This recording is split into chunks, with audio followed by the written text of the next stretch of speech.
ความสุขสบายดีจงมีแด่บรรดาท่านทั้งหลายมื้อนี้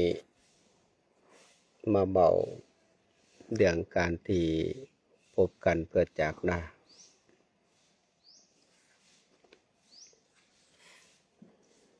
ตอนอยู่วัดป่าธรรมพระจันไดเมืองโพนโฮงแขวงเวียงจันทน์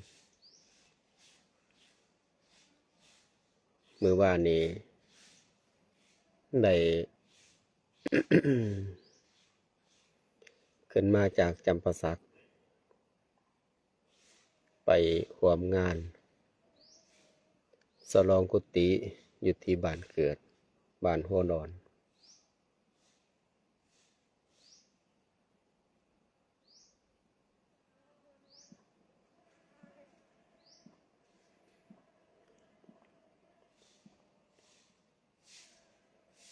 ร่วมงานฉลองกุฏิในกะเทนาภิเษกการเทนาภิเษกพระอาจารย์จิตรกรปัญญาบุตโธเจ้าอธิการบัตรก็เลยเดินทางมาฮอดคำมื้อบ้าน ก็ได้อยากจะบอกว่าพบกันเพื่อจากลา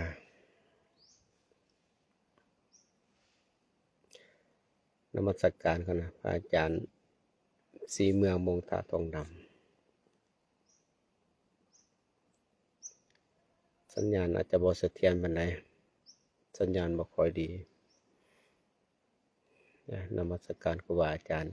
อันเจริญพรแม่ขมวลบอกธรรมะสู่ฟัง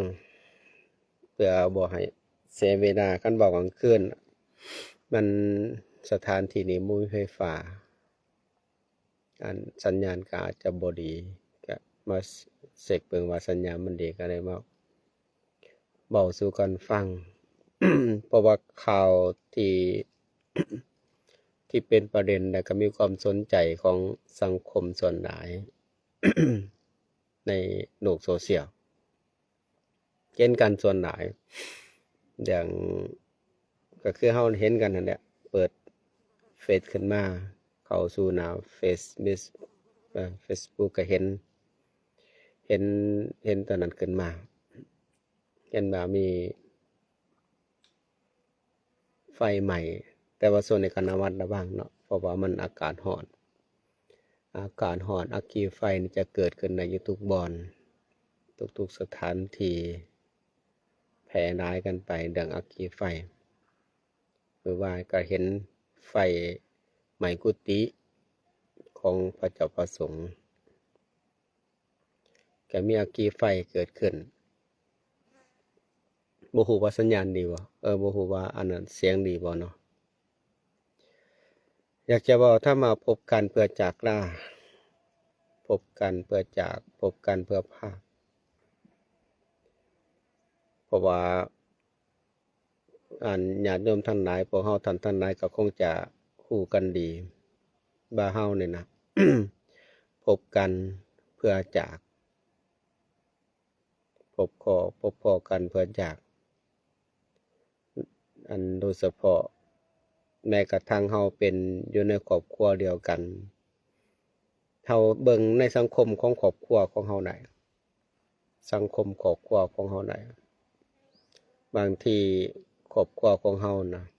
อยู่นำกันดีๆก็มีการจากหน้ากันการจากหน้ากันนั้นมันจะมี2จากบ่จากกันตอนเป็น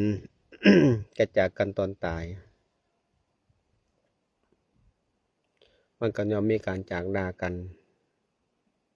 เพราะว่าบ่มีหยังที่ว่าจะเจรังยั่งยืนก็ย่อมมีความการจากหน้ากันจะเป็นไผก็ตาม จะมีความจากหน้ากันเป็นของธรรมดา ในสังคมมันมีความการจากหน้ากันเพราะฉะนั้นถ้าเราบอกถึงเรื่องการปฏิบัติธรรมเนี่ย ครูบาอาจารย์เพิ่นจะแนะนำว่าฝึกการจากลาไว้ฝึกการจากลากันว่าฝึกหัดการจากลาบ่มื้อใดวันหนึ่งเฮาก็มีการจากลากันบ่มื้อใดวันหนึ่งก็มีการพลัดพรากกันแต่ว่าเฮาฝึกการจากลาฝึกการพลัดพรากกันไว้จะฮักกันส่ำใดจะเกลียดจะชังกันส่ำใดมันก็เป็นเช่นนั้นมันก็ย่อมมีการจากลาแต่ว่าการจากลานั้นจะจากลาด้วยความดีหรือจะจากลาด้วยความโกรธเกลียดความเกลียดชังแต่ว่าการเฮาหวังเพิ่งความเป็นกำไน ในการอยู่สังคมโลกมนุษย์นี่ได้ยินครูบาอาจารย์เพิ่นจะบอกว่า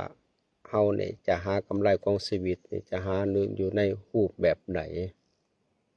กำไรของชีวิตจะหาอยู่ในรูปแบบไหนกำไรของชีวิตนั้นก็คือสร้างมิตรดีกว่าสร้างศัตรูจากล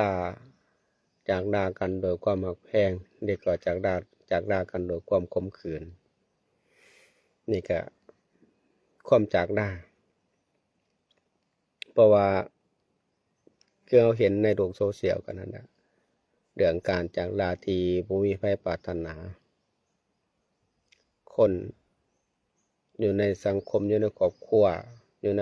ของตนเองก็ย่อมบ่มีความปรารถนาในการที่อยากจะจากลากัน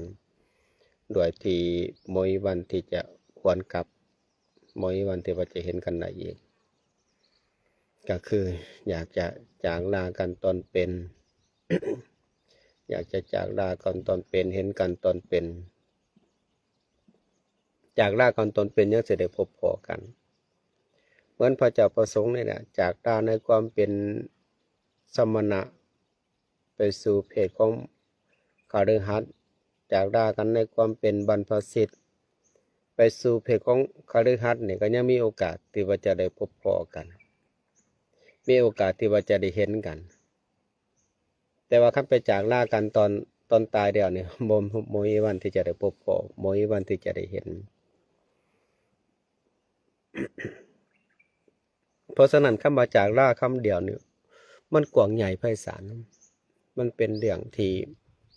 เหตุให้มันเป็นพิสดารกับเป็นพิสดารเป็นเรื่องที่เก็บแคบกับเป็นเรื่องที่เก็บแคบคือญาติโยมทั้งหลายนี่ผู้ที่ผ่านวัยผ่านอายุผ่านการมาโดนนานนี่จะเข้าใจว่าการ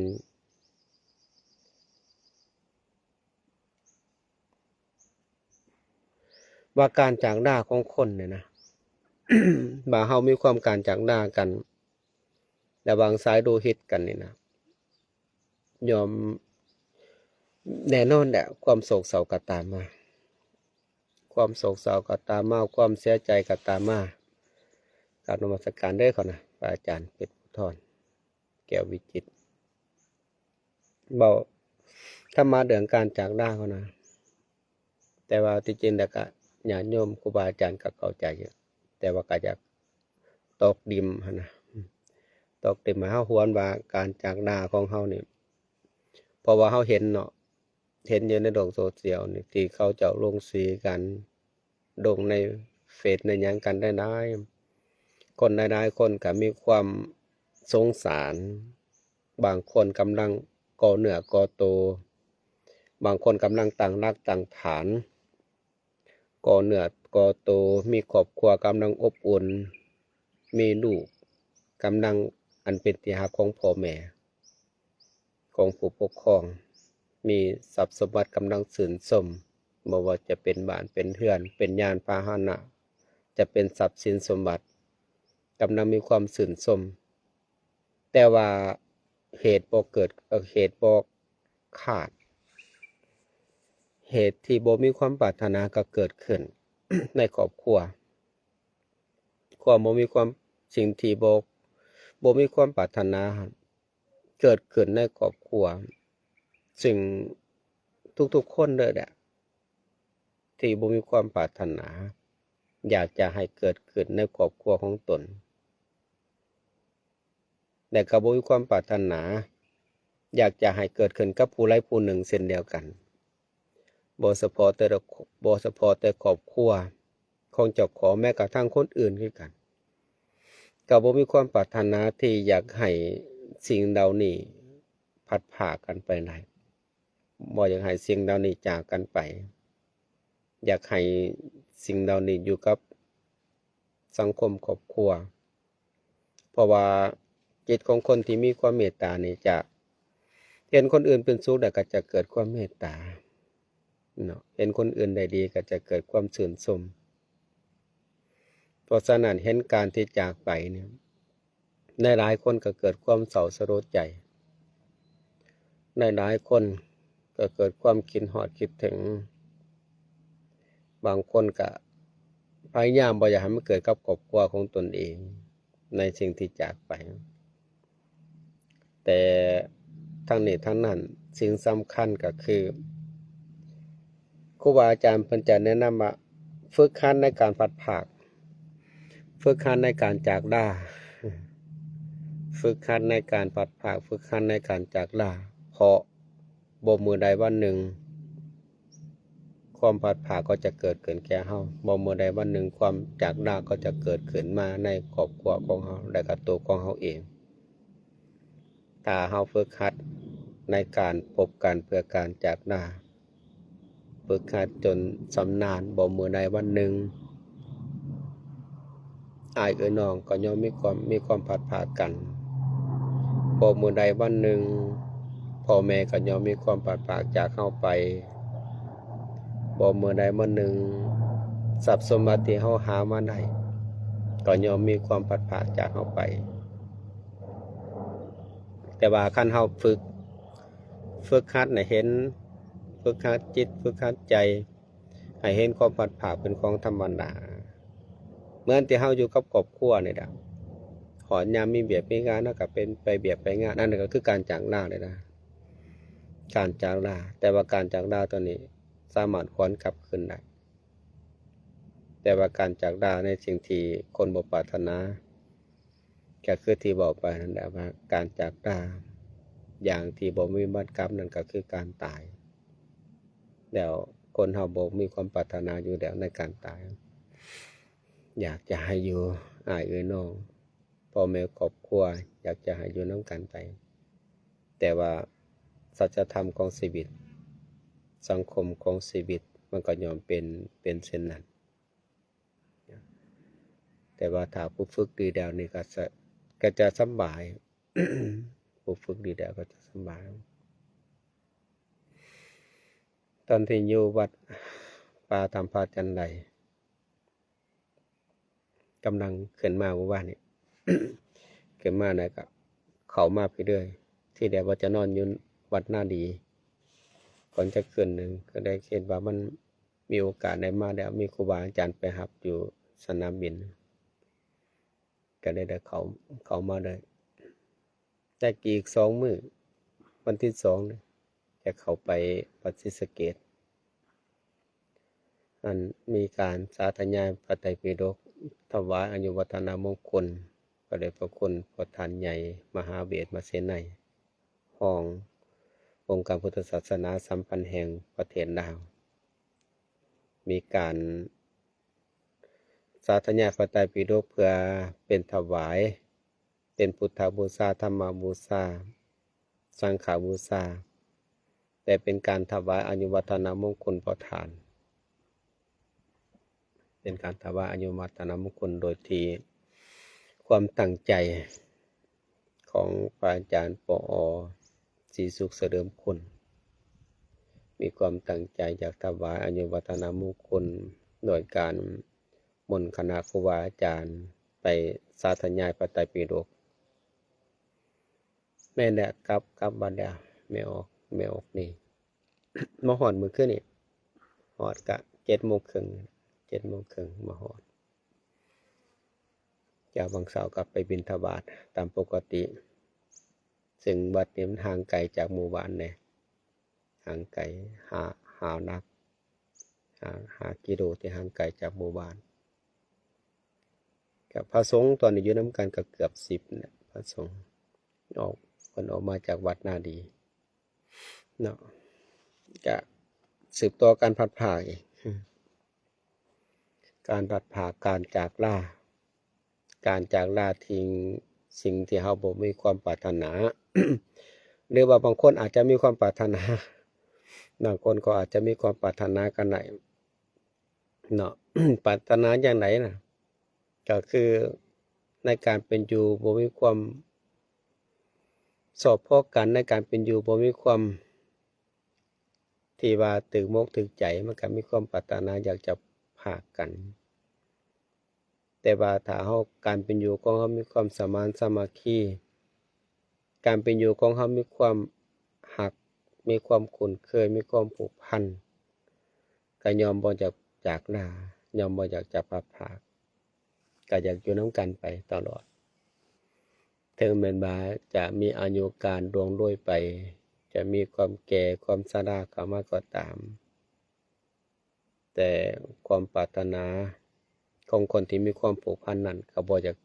ยากจากไปก็อยากให้อยู่นำกันไปตลอด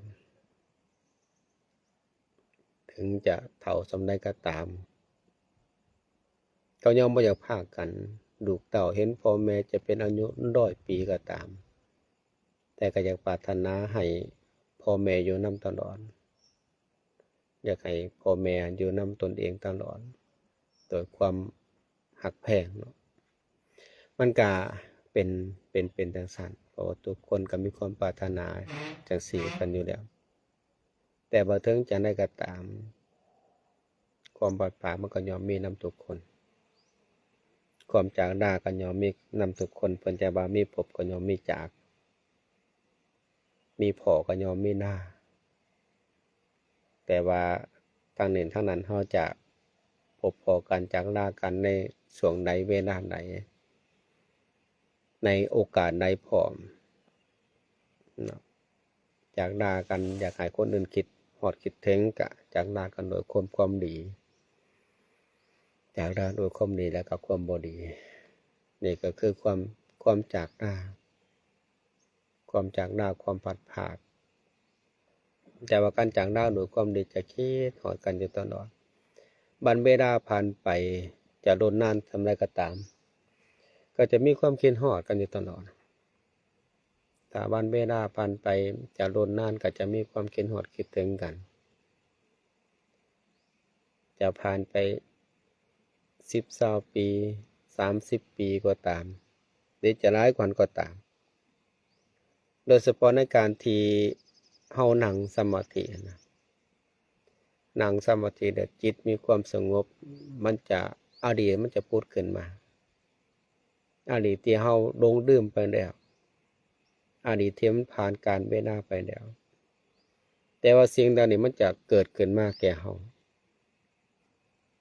สิ่งที่ดีแก่ให้เฮามีความคิดฮอดคิดถึงสิ่งที่บ่ดีมันก็จะเฮ็ดให้ความคิดฮอดคิดถึงนั้นก็จะจางคายไปเนาะเว้าถึงความจากลานั่นก็ธรรมดาถือว่าเป็นธรรมดาของคนเฮาโบราณเพิ่นจะมักเว้าว่าบ่อยากพลัดพรากเว้นหากจองจำหนีบ่อยากไกลสายคอมแม่เว้นหากพาเวทบ่อยากพลัดพรากเว้นมันก็มีแนวจำแนวจองมีแนวดากแนวดึงไป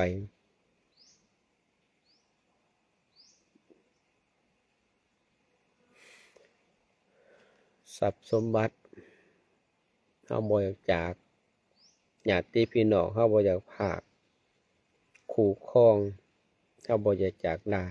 แต่ว่าถึงคราวมันก็ต้องจากลาเพราะฉะนั้นเฮาเล่นโลกโซเชียลเนาะเล่นโลกโซเชียลเฮาจะเห็นได้ว่าสังคมในโลกโซเชียลเขาลงอย่างไว้แต่ว่าคันเฮาเบิ่งเป็นเฮาก็ได้สติปัญญาในการเบิ่งเฮาเบิ่งเป็นบางคนก็จะมีความคิดต่างๆนานาน่ะเพิ่นเอิ้นว่านานาจิตตังคนมีความคิดในการเห็นบางคนก็มีความคิดเรื่องเขาเจ้าจมกันแน่อยู่ในโลกโซเชียล บางเทื่อก็เรื่องคนเจ็บคนตายบางคนก็เอาลงเพื่อจะให้ญาติพี่น้องได้เห็นพี่น้องของตนเองในขณะนี้เจ็บป่วยมีความเจ็บความป่วยก็เอาลงให้ได้เห็นกันบางคนก็เอาลงตอนสิ้นลมหายใจไปเพื่อประกาศให้ญาติพี่น้องได้มาแสดงถึงความเป็นญาติได้มาแสดงถึงความเป็นญาติเป็นมิตรว่าญาติพี่น้องของท่านนั้นได้ล้มหายตายไปบางคนก็เอาลงเพื่อให้คนอื่นได้มีการแสดงความคิดเห็นแต่ว่ามือ2-3 มื้อเฮาอาจจะเห็นกันได้ว่าที่การแชร์ที่การคอมเมนต์ที่การโพสต์ที่การแสดงความคิดเห็นมีการแสดงความคิดเห็นที่เฮาได้เห็นไป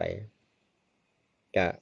หลายๆอย่างเนาะบางคนก็เกิดความสงสารในการปัดผ่าสิ่งที่มันเกิดขึ้นบางคนก็แสดงความคิดเห็นต่างๆนานาบางคนก็มาเป็นหยังคือไปไว้เป็นหยังคือเป็นจังซี่บางคนก็มาเสื่อมโยงใส่กับกรรมก็แน่นอนแหละการเว้าเรื่องกรรมนี่ก็แน่นอนแหละเพราะว่ากรรมแปลว่าการกระทำคันบอกเป็นกลางๆเนาะบอกเป็นกลางๆว่ากรรมคนเฮานี่ก็เกิดมาก็เพราะกรรมการเป็นอยู่ก็เพราะกรรมการจากลาการไปนี่ก็เพราะกรรมเพราะว่ามันมีกรรมเป็นของตนมีกรรมเป็นกำเนิดมีกรรมเป็นเผ่าพันธุ์มีกรรมเป็นที่พึ่งอาศัยคนเฮามันมีกรรมนี่ได้เฮ็ดให้เฮาได้จากลาสิ่งของที่เฮามีอยู่กรรมตัวนี้เฮ็ดให้เฮาได้จากลาของที่เฮาหักกรรมนี่ได้เฮ็ดให้เฮาได้จากลาเพราะว่ากรรมเนี่ยมันจะเป็นกรรมดีหรือกรรมบ่ดีก็เป็นกรรมเพราะว่ามันขึ้นกับการกระทำคือหลายๆคนก็ว่าโอ้เป็นเพราะกรรมจังได้จากลาของที่หักของที่พอใจไปจึงได้พลัดพรากจากทรัพย์สมบัติที่ตนเองหามาด้วยน้ำพักน้ำแรงก็เป็นเพราะกรรมบางคนก็นอกจากกรรมแล้วไปบอกหนึ่งเบ้นอีก บางคนนะนอกจากกรรมแล้วไปบอกหนึ่งเบ้นนี่โอ้เป็นเพราะเบ้นกรรมของเพิ่นนะอันนี้ก็แล้วแต่มุมมองของคนเนาะแต่ทางนี้ทางนั้น ก็แน่นอนคนเฮามันมีกรรมเป็นของตนเองกรรมเป็นกำเนิดกรรมเป็นเผ่าพันธุ์กรรมเป็นที่พึ่งอาศัยเฮามีกรรมตัวนี้แหละมันเกิดจากการกระทำนั่นแหละ เฮากระทำดีก็เป็นกรรมดีการทำความบ่ดีก็เป็นกรรมบ่ดีจะเป็นทั้งกรรมดีและก็กรรมบ่ดีให้แก่ตนเอง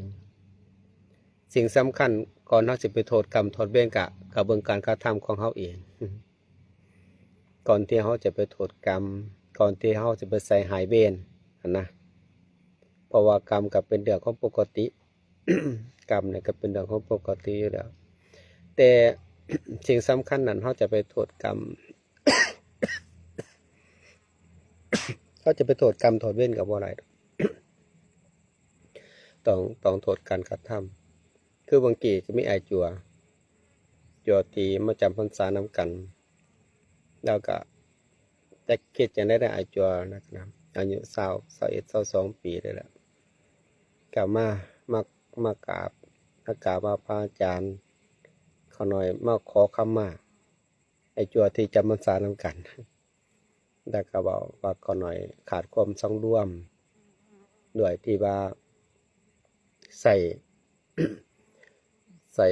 ความคิดเห็นของตนเองเพิ่นเดินว่าถืออัตตาเป็นที่ตั้งเพิ่นถืออัตตาเป็นที่ตั้งถือความคิดเห็น ความคิดเห็นของตนเองเป็นที่ตั้งแล้วก็นักครูบาอาจารย์นี่บอกผิดบาครูบาอาจารย์นี่กล่าวผิดบาครูบาอาจารย์นี่สะอันแนะนำในทางที่ผิดเพราะว่าถืออัตตาถือความคิดเห็นเป็นตนเองเป็นใหญ่นะแล้วก็มาบอกน้ำนาดาอย่างไอ้จัวแกได้ว่าธรรมนาคนเฮามันก็ย่อมมีการผิดพลาดกัน คนเฮาบ่ดีเสมอทุกคนดอกก็มีการผิดพลาดกันทุกคนเนี่ยตามใดที่เฮายังเป็นปุถุชนอยู่ตามใดที่เฮายังเป็นผู้ศึกษาอยู่มันก็ย่อมมีความผิดพลาดในการผิดพลาดนั้นเฮาจะมาแก้ไขเฮาจะมาเปลี่ยนแปลงเฮาจะมาปรับปรุงเฮาจะมามีความสำรวมสำไรในความผิดพลาดของเฮาถ้าความผิดพลาดของเฮามาแก้ไขก็บ่มีปัญหา แก้ไขความผิดพลาดมาแก้ไขการกระทำของตนเองเช่นว่าการกระทำเนี่ยมันมีความผิดพลาดก็แก้ไขการกระทำใหม่เพิ่นว่าแก้ไขดีกว่าแก้ตัวเนาะ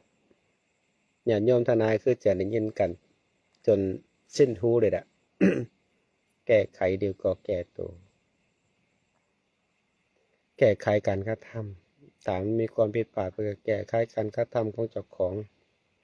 เราจะมีความสำรวมขึ้นกว่าเก่าก็เป็นนักบวชเนาะ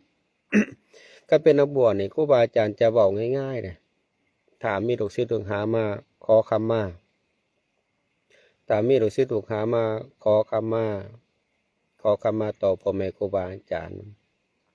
จะมีการกล่าววาจีกรรมกายกรรมวจีกรรมมโนกรรมกรรมอันใดที่ข้าพเจ้าได้ผิดพลาดได้พลาดพลั้งไปทั้งต่อหน้าและนับหลังด้วยความบ่สำรวมก็ขอให้พระอาจารย์หรือพ่อแม่ครูบาอาจารย์งดโทษอโหสิกรรมอย่าให้เป็นบาปเป็นกรรมก็จะกล่าวโดยประมาณนี้แต่ว่าครูบาอาจารย์เพิ่นก็อนุเคราะห์ว่าให้สำรวมต่อไปสำรวมกายวาจาใจสำรวมการกระทำของตนเองมันจังสิบ่เป็นกรรมเป็นเบานะจังสิบ่เป็นกรรมคันเฮาบ่มีความสำรวมมันก็จะเกิดกรรมอยู่ตลอดเพราะฉะนั้นเพิ่นบ่ให้สำรวมนี่พ่อแม่ครูบาอาจารย์เพิ่นจะบอกลูกศิษย์ลูกหาว่าให้สำรวมต่อไปเพิ่นก็บ่ได้เว้าหลายเนาะมีแต่ให้สำรวมแต่ว่าคันสำหรับญาติโยมนี่ก็คือให้ยังได้ ให้แก้ไขเนาะบ่แม่นแก้ตัวให้แก้ไขความผิดพลาดเพื่อหยังน่ะเพื่อเฮาจะบ่ได้ไปโทษตนเองนอกจากบ่โทษตนเองน่ะเฮาก็จะบ่ได้ไปโทษกรรมโทษเวรอีกเฮาก็จะบ่ได้โทษกรรมโทษเวรคิดว่ากรรมทั้งเบิดเกิดจากการกระทำเกิดจากการกระทำของตนเองกรรมทั้งหลายทั้งปวงเกิดจากการกระทำแต่ว่าคนมักง่ายก็ง่ายไปก็สบายไปเวลาผิดพลาดมากโอ้เป็นเพราะกรรม เวลาผิดพลาดมาโอ้เป็นเพราะกรรมก็จบไปก็จะบ่ได้ยืดยาวต่อไปนะก็จะบ่ได้ยืดยาวแล้วก็บ่มีโทษต่อก็ว่าโอ้เป็นเพราะกรรมนี่แหละเป็นเพราะกรรมในอดีตศาสตร์เป็นเพราะกรรมในศาสตร์ปัจจุบันบางคนก็จะว่านั่นน่ะ ก็จะบ่เรื่องโทษเรื่องกรรมไปเพราะฉะนั้นทั้งหลายทั้งปวงนี่ครับ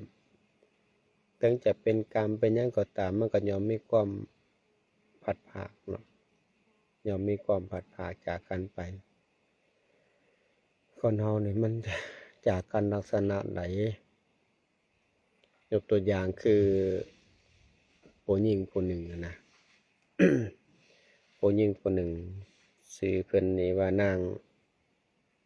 ปัตตจารานางปัตตจาราเราก็มีความพัดภาคอันถาวรพัดภาคหยังที่แดกกับพัดภาคจากครอบครัวพัดภาคในตอนเป็นนางปัตต ปัตตจานาเนี่ยพัดผากจากครอบครัว พัดผากในตอนเป็น จากที่ออกมาจากตระกูลของพ่อแม่มาอยู่กับผัวเจ้าของเราอยู่กับผัวเจ้าของเนี่ยพอเมื่ออยู่กันไปในดูกได้เต่ามาต่อมาจะมาออกดูกอยู่บ้านอันนี้เราโดยย่อสู่ฟังมาออกดูกอยู่เจตนาที่จะมาออกดูกอยู่ครอบครัวของพ่อแม่ นางปัตตจานาเนี่ยนะแต่ว่าสมผลสุดท้ายมาเนี่ยก็ผัวเนี่ยจากไปก็คือตายจากเมียในการตายจากเมียเนี่ยนางปัตตจานาเนี่ยก็มีความโศกเศร้า มีความทุกข์ความทรมานเพราะว่ามีความผัดผากไปมันก็ย่อมมีความโศกเศร้าตามมาถ้ามีความสูญเสียไปก็มีความโศกเศร้าตามมาในความโศกเศร้าตามมานั่นแหละเฮ็ดให้นางมีความทุกข์ทางด้านจิตใจมีความทุกข์มีความทรมานทางด้านจิตใจแต่พอเมื่อ ผ่านไปเองได้สติขึ้นมาแล้วก็เอาลูกหน่อย2 คนน่ะคนหนึ่งกำลังพอย่างได้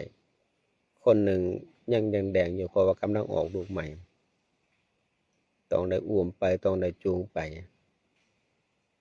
พัดผากอันที่3เนี่ยนะถ้ามีพัดผากจากครอบครัวตนเป็น พัดผากอันที่2ก็คือผัวแกมีความพัดผากกันไปโดยการตายจากพัดผากอันที่3เนี่ยก็คือลูกหน่อยแล้วก็ลูกผู้ใหญ่จากไปด้วยลูกผู้หน่อยถือแล้วขาบไปกินยุ้มไปเก็บว่าก่อนเนื้อเก็บว่าก่อนศีลนอกจากนั้นก็ลูกผู้ใหญ่เนี่ยก็ถือน้ำพัดถือกระแสน้ำพัดไปนางปัตตจานาจะมีความโศกเศร้าเสียใจมีความโศกเศร้าเสียใจมีความห่องไห้ความทุกข์จากการพัดผากเขาทำทางใดก็คือจะเข้าใจว่ามันมีลักษณะจังไหนมีความเศร้าใจมีความเสียใจจังไหนในการพัดผากจากของอันเป็นที่รักนะหลังจากนั้นเนี่ยมีสติขึ้นมาคิดว่าจะไปเพิ่งพ่อเพิ่งแม่นี่ก็เป็นพัดผากอันยิ่งใหญ่ในชีวิตของนางเอกเห็นว่าคนเขามาบอกสู่ฟังว่าพ่อแม่ของเจ้าบวกกับอายของเจ้าก็ถือลมพายุใหญ่ถือผ่าพามก็เกิดความเสียหายตายไปนี่ความพัดผากจาก1พัดผากจากความเป็น2พัดผากจากความตายจากผัวตายและพัดผากจากลูกตายพัดผากจากพ่อแม่ตายอ้ายตายเป็นเทื่อที่4เทื่อที่5 นั่นนี่คือความพัดผากของนางปัตตจานาที่ยังเห็นว่าการพัดผากการเสียใจบ่แม่นยุคสมัยนี้อย่างเดียวในยุคสมัยก่อนในบางคนจนเป็นบ้าเขาจนเอิ้นว่านางนี่เป็นบ้าแล้วนางปัตตจานาเป็นคนบ้าเพราะว่าเป็นคนขาดสติคนทางหลายก็เว้าให้นางแกเห็นว่านางเป็นลักษณะเป็นบ้าเป็นโมงไปนี่คือการพัดผากของนางปัตตจานาแล้วเฮามาเห็นการสูญเสียการพัดผากของคนอยู่ในสังคมอยู่ในยุคปัจจุบันบางคนเนี่ยเศร้าโศกเสียใจกินบ่ได้นอนบ่หลับมันก็เป็นเรื่องธรรมดาเป็นเรื่องธรรมดาของการที่พัดผากจากของอันเป็นที่รักก็เป็นเรื่องของธรรมดาก็เบาเรื่องความพัดผากเบาเรื่องความพัดผากให้ อย่างโยมทั้งหลายได้ยินเพราะว่าใน เห็นโลกโซเชียลนี่เห็นโลกโซเชียลที่มันเกิดขึ้นเห็นว่าคนแสดงความคิดเห็นกันไปต่างๆนานาในความสูญเสียในความเสียหายในความพัดผากการแสดงความเสียใจในครอบครัวผู้ที่สูญเสียสิ่งที่บ่ปรารถนาในสังคม สิ่งที่บ่ปรารถนาในครอบครัวสิ่งที่บ่มีความปรารถนาต่อประเทศชาติบ้านเมืองแต่ว่าสิ่งทั้งนี้ทั้งนั้นมันก็เกิดขึ้นมาแล้ว แต่ว่าจังไดก็ตามในการที่สูญเสียไปก็ให้เฮามีความตั้งใจมีความเข้มแข็งสำคัญการล้มเฮาต้องลุกขึ้นล้มแล้วต้องลุกต้องลุกขึ้นใหม่ต้องตั้งสติใหม่ในการผิดพลาดกันต้องแก้ไขอยู่ที่ตัวเฮาเองนี่แหละแก้ไขอยู่ที่การกระทำของเฮาเองแล้วเฮาก็จะมีความสุขขึ้นมา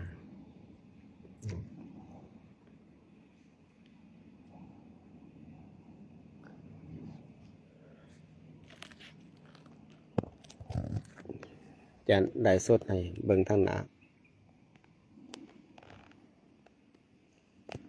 ตอนนี้นั่งอยู่พาด้านหินบางหนึ่งกับครูบาอาจารย์พากันเฮ็ดทางอยู่หลุมตัวต้องหลุมจะเป็นอันนั้นเกิดว่าห้องใต้ดินย่างเย็นทางหลุมเลยนะทางหลุมมันจะเย็น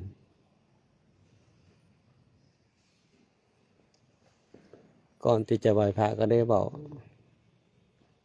สารานาหูสุฟัง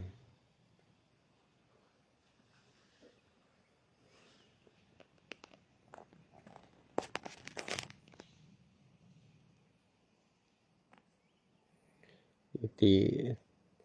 ตำผาจันไดเป็นบัดที่พักผ่อน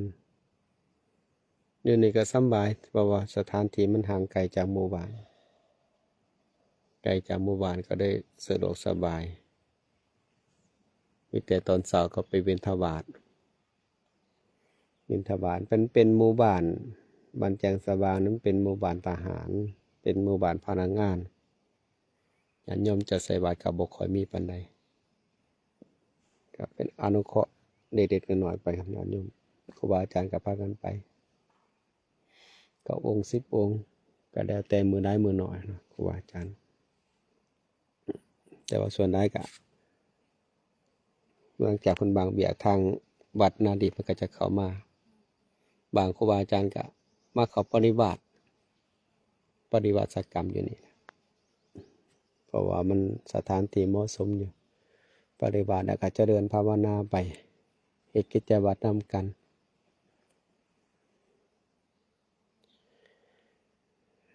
ก็จะยุติการไลฟ์สดไปแต่เพียงเท่านี้น้อมนมัสการคณะครูบาอาจารย์ที่เข้ามาส่งเจริญพรญาติโยมทั้งหลายที่เข้ามาเบิ่งก็จะได้เตรียมตัว